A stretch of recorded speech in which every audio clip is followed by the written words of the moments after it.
And now joining us in studio, the man who left the House dishonorably for conduct that he says was well within his right, Ugunja MP Opiyo Wandayi. Thank you for joining us. You know, you've already said you did not want to listen to the president, but much as you didn't want to listen to him, he was performing a constitutional duty. So why would you oppose that? You know, firstly, Anne, we must understand that we are living under a new constitutional dispensation. And it must also be understood that Parliament is neither a church nor a mosque, where you go, sit down, listen to the preacher and leave. Parliament is a house for debate.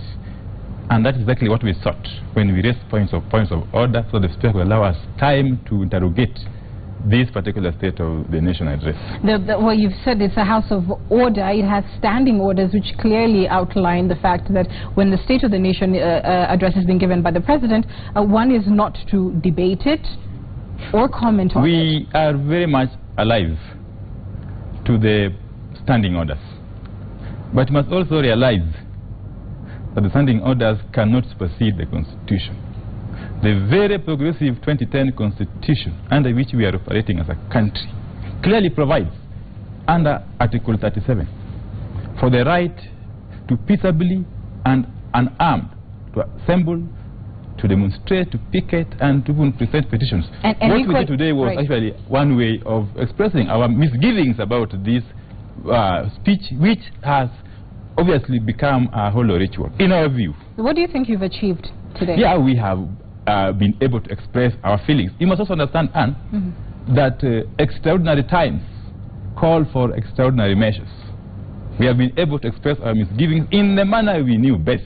In fact, it must also be noted that this whole scheme was well orchestrated. The scheme to actually punish some of us. We know in Parliament we talk to one another, and nothing is really a secret in Parliament. So we knew from the very word go that some of us were earmarked. Actually, I was ranking very high. Certainly, you do. I mean, what did you expect the Speaker to do? The Speaker should have disrespecting standing orders. The Speaker should have been tolerant enough to listen to our points of order. It doesn't really cost much to be tolerant and to listen to people's opinions, and also people who are elected by their constituents. The funny thing is that you're talking about tolerance, yet the way in which you expressed your protest, many would argue, was most intolerant and most disrespectful, not just of the President, but really the House of Parliament in which you serve. Firstly, within the meaning of Article 37 of the Constitution, we were definitely peaceful, and more importantly, we were unarmed. And so there's no way we are going to stop the President from going ahead with this speech. He could have well gone ahead and read his speech as we whistled. Yeah, really. The country would have still had him. Okay. Yes. Why didn't you boycott respectfully, like other opposition MPs, like Senator Boni Halwale, who said basically, I don't want to hear this, so I'm not going to show up? Well, you know, and there are millions of ways of skinning a cat. This was our own way. That was your way. Yes, expressing our feelings. And now you're paying the price out of Parliament for the rest of the year. The price I am paying is not comparable to the price other people have paid for the freedoms we enjoy in this country today. In fact, many others not even known have paid the ultimate price for the freedoms which we are enjoying, even you, in this media house.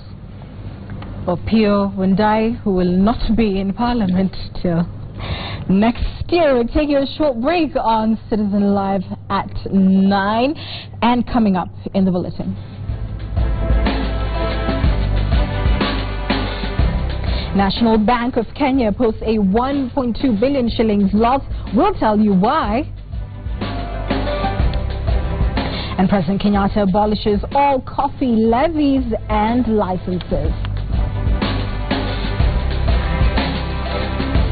And on the other side of the break, Opinion Court, I will be joined by ODM Chairman John Mbadi to tell us more about the whistle-blowing. Kimani Waishungwa, the Kikuyu Member of Parliament, will also be joining us. But we've also got experts in studio. Kwame Owino of the Institute of Economic Affairs and Bobby Mkangi, who is a governance expert, formerly of the Committee of Experts, all talking about the State of the Nation address. You don't want to miss it after the break right here on Citizen Live at 9.